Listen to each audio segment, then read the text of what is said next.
नमस्कार।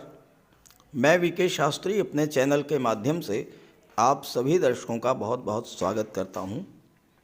जाते जाते क्या देकर जाएगा 2023। जी हाँ, आप सभी के मन में यही प्रश्न लगातार आ रहा होगा कि वर्ष 2023 जाते जाते क्या देकर जाएगा। क्या आपकी आर्थिक स्थिति में सुधार आएगा? संतान, विवाह, नौकरी और रोजगार को लेकर आपके मन में जो चिंताएं चल रही थीं, क्या वो दूर होंगी? क्या भाग्य साथ देगा? व्यापार में जो मंदी की स्थिति थी, क्या वो दूर होगी? क्या विदेश जाने का सपना पूरा होगा? आपके मन में चल रहे इन्हीं सब प्रश्नों का समाधान लेकर मैं ये वीडियो अपलोड कर रहा हूँ। दूसरी महत्वपूर्ण बात, 1 दिसंबर 2023 से मैं आपके लिए एक नई शुरुआत करने जा रहा हूं। आपकी समस्याओं के समाधान के लिए मैं अपने हर वीडियो के साथ किसी एक दर्शक की समस्या का समाधान निःशुल्क प्रस्तुत करूंगा। आप अपना नाम, जन्म तिथि, जन्म का समय, जन्म का स्थान और अपनी समस्या कमेंट करके बताइएगा। आपकी गोपनीयता बनी रहे, इसलिए समस्या समाधान का जो वीडियो अपलोड करूंगा उसमें केवल आपकी जन्म तिथि और जन्म के समय का उल्लेख रहेगा। आप अपनी जन्म तिथि और जन्म के समय के आधार पर अपनी समस्या का समाधान देख सकेंगे। इस वीडियो में जो विश्लेषण मैं करने जा रहा हूं वो आपकी चंद्र राशि के आधार पर किया जा रहा है, यानी चंद्रमा आपकी जन्म कुंडली में जिस राशि में गोचर कर रहा है वही आपकी चंद्र राशि होगी और आपको उसी के आधार पर इस वीडियो को समझना है। जहाँ तक उपायों की बात है, उसके लिए एक वीडियो अलग से अपलोड कर दिया है, उसका लिंक दे रहा हूँ डिस्क्रिप्शन बॉक्स में, आप वहाँ से देख लीजिएगा। तो ये है तुला राशि के जातकों की कुंडली। आपके लग्न के स्वामी हैं दैत्य गुरु शुक्र, और शुक्र का गोचर आपके लग्न भाव में ही हो रहा है और यहाँ पर शुक्र मालव्य राजयोग का निर्माण कर रहे हैं। शुक्र 25 दिसंबर तक लग्न भाव में रहेंगे और 25 दिसंबर तक मालव्य राजयोग का निर्माण करेंगे। इसके बाद शुक्र राशि परिवर्तन करके धन के भाव में आ जाएंगे। सूर्य का गोचर धन के भाव में है और 16 दिसंबर को सूर्य राशि परिवर्तन करेंगे और राशि परिवर्तन करके पराक्रम भाव में आएंगे और यहाँ पर सूर्य और बुध का बुधादित्य राजयोग बनेगा। मंगल अपनी ही राशि में गोचर कर रहे हैं और पूरे दिसंबर माह में मंगल धन के भाव में ही गोचर करेंगे। सूर्य एकादश भाव के स्वामी होकर के धन के भाव में गोचर कर रहे हैं और महाधनी योग बना रहे हैं।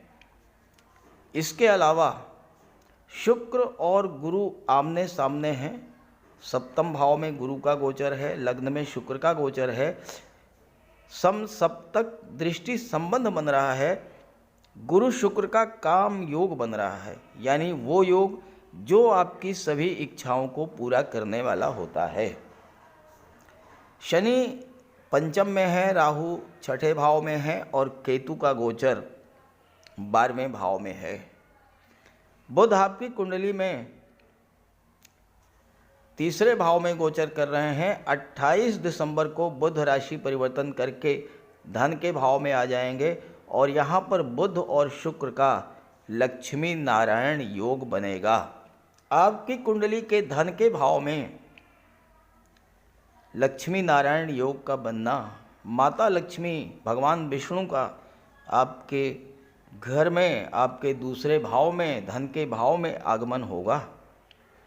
तो इस तरह से दिसंबर 2023 में तुला राशि के जातकों की कुंडली में 5 प्रबल योग बन रहे हैं।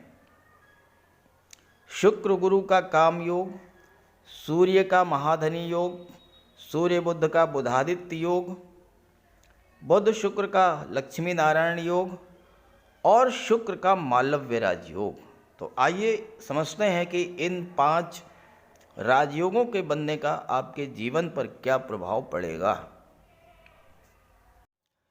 वर्ष 2023 का समग्र विश्लेषण किया जाए तो कुल मिलाकर 2023 के 11 महीने अच्छे नहीं गुजरे होंगे, क्योंकि किसी भी जातक की कुंडली में कोई भी ग्रह अपना फल तभी दे पाता है जब वो ग्रह मजबूत स्थिति में हो, किसी भी तरह से पीड़ित ना हो, पाप प्रभाव में ना हो और जातक के जीवन में उस ग्रह की महादशा या अंतरदशा गतिमान हो। हमारे जीवन पर सबसे अधिक और सबसे दूरगामी प्रभाव पड़ता है उन ग्रहों के गोचर का जो एक ही राशि में लंबे समय तक गोचर करते हैं। शनिदेव, देवगुरु बृहस्पति, राहु और केतु। 17 जनवरी को शनिदेव अपनी मूल त्रिकोण राशि में आए तो लगा कि शनि आपके लिए बहुत अच्छा फल प्रदान करेंगे, क्योंकि शनि की दृष्टि लाभ के भाव पर पड़ रही थी। लेकिन 24 नवंबर 2023 तक शनि लगातार पीड़ित ही रहे। शनि आते ही अस्त हो गए, फिर उदित हुए, फिर वक्री हुए और 11 माह में लगातार नक्षत्र परिवर्तन करते रहे। धनिष्ठा से शतभिषा, शतभिषा से धनिष्ठा, और इस तरह देखा जाए तो शनिदेव इन 11 माह में अस्थायित्व नहीं प्राप्त कर पाए। शनि कर्म के और लाभ के कारक हैं।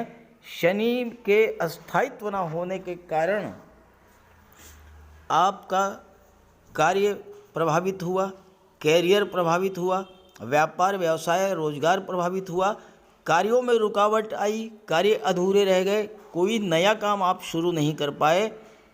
जब कार्य क्षेत्र प्रभावित हुआ तो आर्थिक संकट से भी आप गुजरे होंगे, क्योंकि शनि की दृष्टि लाभ के भाव पर भी पड़ रही थी और धन के भाव पर भी पड़ रही थी और सप्तम भाव पर भी पड़ रही थी।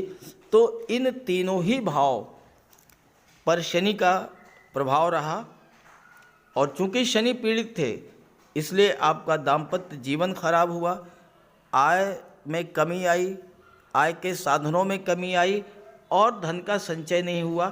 परिवार के साथ कलह का वातावरण बना। दूसरा जो महत्वपूर्ण प्रभाव होता है वो देवगुरु के गोचर का। देवगुरु बृहस्पति 22 अप्रैल तक अपनी ही राशि में थे, मीन राशि में। 22 अप्रैल को जैसे ही राशि परिवर्तन करके सप्तम भाव में आए, यहाँ पर राहु का गोचर पहले से था, गुरु राहु का चांडाल दोष बन गया। 30 अक्टूबर 2023 तक चांडाल दोष प्रभावी रहा। गुरु ज्ञान के, धन के, संतान के, विवाह के और भाग्य के कारक होते हैं। गुरु के पीड़ित होने के कारण आपके धन के स्रोत अवरुद्ध हो गए। चांडाल दोष बना, राहु की दृष्टि आपके लग्न पर पड़ी। आपके मन में तरह तरह की चिंताएं, भय, डिप्रेशन, अवसाद की स्थिति बनी। संतान और विवाह के सपने अधूरे रह गए। भाग्य ने भी आपका साथ नहीं दिया। मंगल का गोचर भी आपके लिए बहुत अच्छा नहीं रहा, क्योंकि 13 मार्च तक मंगल का गोचर मिथुन राशि में था, शत्रु राशि बुध की राशि में था। यहाँ पर मंगल पीड़ित हुए। 1 जुलाई से लेकर के 18 अगस्त तक मंगल का गोचर 12वें भाव में रहा, कन्या राशि में। ये भी शत्रु राशि में थे, यहाँ भी मंगल पीड़ित हुए। और 13 मार्च से 10 मई तक मंगल का गोचर कर्क राशि में रहा, अपनी नीच की राशि में। तो इस तरह लगभग 5 माह मंगल भी पीड़ित रहे और मंगल का भी कोई शुभ फल आपको नहीं मिल पाया। बीच बीच में जब सूर्य, बुध, मंगल, शुक्र अच्छी स्थिति में रहे, आपको कुछ शुभ फल जरूर मिले होंगे, लेकिन शनि, गुरु, राहु के अशुभ प्रभाव इतने ज़्यादा थे कि आपको शुभ फलों का एहसास भी नहीं हुआ होगा। लेकिन अब स्थितियां बदल गई हैं। दिसंबर से एक नए जीवन की शुरुआत होने जा रही है। तो चलिए ग्रहों के गोचर के आधार पर जानते हैं कि दिसंबर 2023 आपके लिए क्या क्या शुभ फल लेकर के आ रहा है और 2023 जाते जाते आपको क्या देकर जाएगा। तुला राशि के जातकों के लिए दिसंबर 2023 में जो सबसे महत्वपूर्ण गोचर है वो आपके लग्न के स्वामी शुक्र का है, क्योंकि शुक्र लग्न भाव में मालव्य राजयोग बना रहे हैं। 25 दिसंबर को धन के भाव में आ जाएंगे और 28 दिसंबर से बुध के साथ शुक्र का लक्ष्मी नारायण योग बनेगा और गुरु के साथ शुक्र का काम योग बन रहा है। तो अकेले शुक्र तीन राजयोग का निर्माण कर रहे हैं और किसी भी जातक के लिए अगर उसके लग्न का स्वामी मजबूत स्थिति में हो, लग्न का स्वामी राजयोग का निर्माण करे, तो लग्न का स्वामी ही उसके लिए सब कुछ प्रदान करने वाला होता है। आपकी कुंडली में दिसंबर के महीने में दो ग्रह जो सबसे अधिक शुभ ग्रह माने जाते हैं, शुक्र और गुरु, दोनों का गोचर केंद्र के भाव में है। गुरु चांडाल दोष से मुक्त हो चुके हैं और इस समय अपना पूरा फल देने में सक्षम हैं। मालव्य राजयोग पंच महापुरुष राजयोगों में से एक होता है और ये कुंडली में तब बनता है जब शुक्र स्वराशि या उच्च राशि के होकर केंद्र के भाव में गोचर करें। तो यहाँ शुक्र अपनी ही राशि तुला राशि में गोचर कर रहे हैं और केंद्र के भाव में है, इसलिए मालव्य राजयोग बन रहा है। शुक्र धन के कारक हैं और दिसंबर माह में शुक्र आपकी धन संबंधी समस्याओं को समाप्त करने के लिए ही आपके लग्न में मालव्य राजयोग बना रहे हैं और 28 दिसंबर के बाद तो शुक्र आपके धन का भंडार भर देंगे, क्योंकि लक्ष्मी नारायण योग का निर्माण करेंगे धन के भाव में। दिन दूनी रात चौगुनी गति से आपको धन की प्राप्ति होगी और धन का भंडार भरता चला जाएगा। शुक्र कला और सौंदर्य के कारक होते हैं। कला और सौंदर्य से संबंधित क्षेत्रों में संगीत, नृत्य, अभिनय, लेखन, गायन, वादन, इन सब क्षेत्रों से आपको धन की प्राप्ति होगी। और अगर आपकी जन्म कुंडली में शुक्र मजबूत हुए, केंद्र के भाव में, त्रिकोण के भाव में हों या कोई राजयोग बना रहे हों, तो ये वो समय है जबकि आपको film industry, glamour industry, TV serial, modelling और सोशल मीडिया के क्षेत्र से न केवल धन की प्राप्ति होगी, आपका मान सम्मान बढ़ेगा और ये राजयोग आपको सेलिब्रिटी बना सकता है, अत्यधिक लोकप्रियता भी प्रदान करता है और जीवन में हर इच्छा, हर सपना पूरा करने वाला होता है। गुरु की दृष्टि एकादश भाव पर पड़ रही है। गुरु शुक्र का काम योग बन रहा है। काम योग यानी वो योग जो कि आपकी इच्छाओं की पूर्ति करने वाला होता है। कुंडली का 11वां भाव आपके सपनों, आपके इच्छाओं को रिप्रेजेंट करता है और यहाँ पर गुरु की जब दृष्टि 11वें भाव पर पड़ेगी तो पिछले 1 वर्ष से आपकी वो इच्छाएं जो आप नहीं पूरा कर पाए, उस तरह की सभी इच्छाएं आपकी इस समय गुरु पूरा करेंगे। गुरु सप्तम में हैं, शनि की दृष्टि सप्तम पर पड़ रही थी, गुरु चांडाल दोष बना हुआ था, इस वजह से आपके दाम्पत्य जीवन में कड़वाहट की स्थिति बनी, व्यापार व्यवसाय में मंदी की स्थिति बनी, आपके बिजनेस पार्टनर ने ही आपको धोखा दिया होगा, चीट की होगी आपके साथ, आपकी डेली इनकम में कमी आई होगी, लेकिन अब ये चीज़ें समाप्त हो जाएंगी। शनि की दृष्टि का कोई विशेष प्रभाव आप पर नहीं पड़ेगा और गुरु अपना पूरा लाभ आपको प्रदान करेंगे। सूर्य हैं लाभ के भाव के स्वामी और सूर्य धन के भाव में गोचर कर रहे हैं, महाधनी योग बना रहे हैं। जो जातक शासन प्रशासन से जुड़े हैं, राजनीति से जुड़े हैं, जो जातक न्यायिक सेवा, विदेश सेवा से संबंध रखते हैं, उन सभी जातकों के लिए सूर्य का महाधनी योग धन की दृष्टि से, नौकरी में पद प्रतिष्ठा प्रमोशन की दृष्टि से अत्यंत लाभ देने वाला होगा। शुक्र आपकी कुंडली के अष्टम भाव के स्वामी होकर के मालव्य राजयोग बना रहे हैं। अष्टम भाव गुप्त धन का होता है आपका वो पैसा जो कहीं डूबा हुआ था, फंसा हुआ था, उस तरह का धन आपको प्राप्त होगा। लॉटरी से, शेयर से, इंश्योरेंस के क्षेत्र से, ससुराल पक्ष से आपको धन की प्राप्ति होगी। और यहाँ पर गुरु सप्तम भाव में हैं। सप्तम भाव में गुरु 30 अक्टूबर के बाद से चांडाल दोष से मुक्त हो चुके हैं। आपके विवाह का प्रबल योग बनेगा और आपका विवाह होते ही आपकी भाग्योन्नति भी होगी। बुध यहाँ पर भाग्य भाव के स्वामी होकर के पराक्रम के भाव में गोचर कर रहे हैं और 28 दिसंबर को शुक्र के साथ लक्ष्मी नारायण योग बनाएंगे। लक्ष्मी नारायण योग एक ऐसा योग है जो आपकी तिजोरी को भरने वाला होगा और आपको भाग्य का पूरा पूरा साथ इस समय मिलेगा। बुध आपकी कुंडली में 12वें भाव के स्वामी हैं, विदेश के भाव के स्वामी हैं और भाग्य भाव के भी स्वामी हैं। तो आपका भाग्य साथ देगा। भाग्य साथ देने से आप विदेश यात्राएं करेंगे, विदेश उच्च शिक्षा के लिए जा सकते हैं। और चूंकि बुध व्यापार के कारक होते हैं, इसलिए इस समय विदेशी व्यापार से आपको प्रचुर धन की प्राप्ति होगी। सप्तम में गुरु बैठे हैं। सप्तम व्यापार का भाव होता है। 12वें के स्वामी बुध हैं जो भाग्य के स्वामी हैं, तो भाग्य भी साथ देगा। व्यापार व्यवसाय आपका विदेशों तक विस्तार होगा। विदेशों तक आप अपने व्यापार व्यवसाय का विस्तार करेंगे। अगर आपकी जन्म कुंडली में शुक्र मजबूत हुए तो ये जो समय है आपके लिए बहुत शुभ फल देने वाला होगा।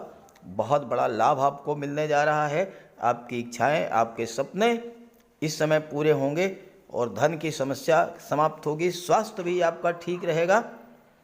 अब बात कर लेते हैं शनि, राहु और मंगल के गोचर के बारे में। शनिदेव का गोचर आपकी कुंडली के पंचम भाव में है, त्रिकोण के भाव में। शुक्र केंद्र के भाव में हैं। शुक्र और शनि एक दूसरे के प्रबल मित्र भी हैं और शुक्र और शनि एक दूसरे से त्रिकोण पर भी हैं। आप देखिए, काउंट कीजिए, शुक्र से 1 2 3 4 5। शुक्र से पंचम पर है शनि और शनि से नवम पर है शुक्र। शुक्र शनि में नवम पंचम योग बनेगा। त्रिकोण पर होने पर शुक्र शनि दोनों एक्टिवेट होंगे और दोनों ही ग्रह अपने अपने कारक तत्वों से संबंधित फल प्रदान करेंगे। अब यहाँ शुक्र चौथे भाव के स्वामी होकर के पंचम में एक्टिवेट हो रहे हैं, लाभ के भाव पर दृष्टि डाल रहे हैं, तो चौथे भाव की चीज़ों का लाभ आपको प्रदान करेंगे। सीधी सी बात है कि भूमि भवन प्रॉपर्टी की जो इच्छा आपकी अधूरी थी वो इच्छा आपकी पूरी होने जा रही है। अब एक बात आपको समझनी है, गुरु, राहु और शनि ये ऐसे ग्रह हैं जो बहुत लंबे समय तक अपना प्रभाव आपको प्रदान करेंगे, अपना फल प्रदान करेंगे। आने वाले 18 माह तक शनि पंचम में ही रहेंगे, राहु 18 माह तक छठे भाव में रहेंगे और गुरु 1 मई तक सप्तम में रहेंगे। इसके बाद गुरु अष्टम में आ जाएंगे। शनि और राहु का विशेष प्रभाव रहेगा आने वाले 18 महीनों में। आपकी भूमि भवन प्रॉपर्टी की इच्छा, आपके वाहन खरीदने की इच्छा, ये सभी इच्छाएं आपकी शनि आने वाले 18 माह में पूरे करने जा रहे हैं। राहु आपके छठे भाव में गोचर कर रहे हैं और विदेश भाव पर दृष्टि डाल रहे हैं। गुरु की राशि में गोचर कर रहे हैं। छठा भाव होता है नौकरी का और कंपटीशंस का।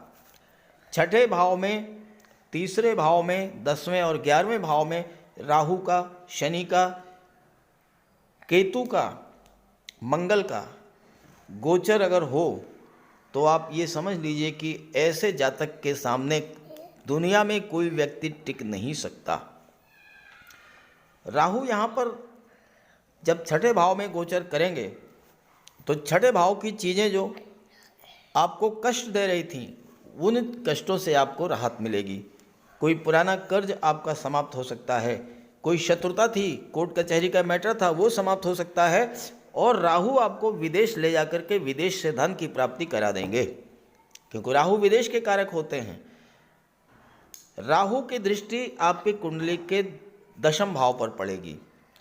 दशम भाव आपका कैरियर होता है। आपके कैरियर में बहुत बड़ा विस्तार, बहुत बड़ी उल्लेखनीय प्रगति राहु देने जा रहे हैं, ये नोट कर लीजिए। लेकिन ध्यान रहे, राहु क्या चाहते हैं आपको ये समझना होगा। अगर आपने ये समझ लिया तो राहु आपको वो सब कुछ देंगे जो आप पाना चाहते हैं। राहु होते हैं गोपनीयता के कारक, राहु होते हैं टेक्नोलॉजी के कारक, राहु होते हैं विस्तार के कारक, असीम विस्तार। शनि की लिमिट है बट राहु की कोई लिमिट नहीं है। आपके कार्य क्षेत्र का विस्तार करेंगे राहु, नौकरी व्यापार व्यवसाय में बहुत उल्लेखनीय प्रगति कराएंगे राहु, लेकिन कब? गोपनीयता का ध्यान रखते हुए। राहु ये चाहते हैं कि आपकी जो प्लानिंग है, जो मन में आपके चल रहा है, आप किसी से शेयर मत कीजिए। आप खामोशी से अपना कार्य व्यवसाय बढ़ाते चले जाइए। आप कोई मकान बनवाना चाहते हैं, राहु आपकी मदद करेंगे। लेकिन आपने मकान बनवाना शुरू भी नहीं किया और उससे पहले ही आपने 10 लोगों से जाकर के बता दिया कि मैं अब इस तरह का मकान बनवाना जा रहा हूँ, ये मैंने नक्शा बनवाया है और इसमें इतना खर्च होगा और ऐसा बनेगा वैसा बनेगा। अगर आपने शेयर कर दिया, आप निश्चित रूप से जान लीजिए वो आपका मकान कभी भी पूरा नहीं होगा। लेकिन अगर खामोशी से आपने अपना काम किया, किसी को नहीं बताया, किसी को शेयर नहीं किया, राहु आपका मकान बनवा देंगे, आपको वाहन खरीदवा देंगे, आपका हर कार्य पूरा करा देंगे। कार्य पूरा हो जाए फिर आप किसी को भी शेयर कर सकते हैं, कोई दिक्कत नहीं आएगी। कार्य पूरा होने से पहले अपने मन की इच्छा को किसी से प्रकट मत कीजिएगा। और तीसरी चीज़, आज के संदर्भ में राहु टेक्नोलॉजी के कारक हैं। आप अपने व्यापार व्यवसाय को टेक्नोलॉजी से जोड़िए, आईटी सेक्टर से जोड़िए, कंप्यूटर कम्युनिकेशन का आप लाभ लीजिए। 16/12 से सूर्य बुध तीसरे भाव में गोचर कर रहे हैं, बुधादित्य राजयोग बना रहे हैं। राहु की दृष्टि विदेश पर, तीसरा भाव क्या है? संचार माध्यमों का है। तीसरा भाव ऑनलाइन एक्टिविटीज़ का है, ऑनलाइन बिजनेस का है, टूर एंड ट्रैवल का है।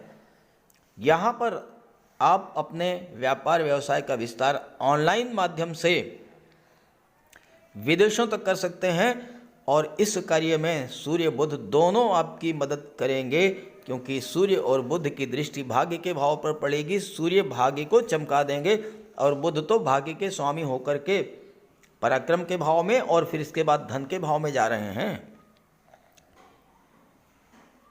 जहाँ तक मंगल की बात है, यहीं पर आपको सावधान रहना पड़ेगा। मंगल का गोचर आपके लिए अच्छा नहीं है, क्योंकि सूर्य और मंगल दोनों ही अग्नि तत्व ग्रह हैं और जब दोनों 16 नवंबर से एक साथ रहेंगे, क्रोध बढ़ेगा, उग्रता बढ़ेगी, लड़ाई झगड़े हो सकते हैं, परिवार में तनाव की स्थिति बन सकती है। सावधान रहिएगा। मंगल की दृष्टि अष्टम भाव पर पड़ेगी। अष्टम भाव आकस्मिक घटनाओं का, दुर्घटनाओं का होता है। यहाँ भी आपको मंगल से सावधान रहना होगा। वाहन चलाते समय सावधानी बरतें। कोई ब्लड संबंधी रोग है तो उससे आपको बहुत सावधान रहना है। और मंगल की दृष्टि पंचम पर पड़ेगी, शत्रु की राशि पर। मंगल ब्लड और सर्जरी के कारक हैं। यहाँ पर जो गर्भवती माताएं हैं उनको विशेष सावधानी बरतनी होगी।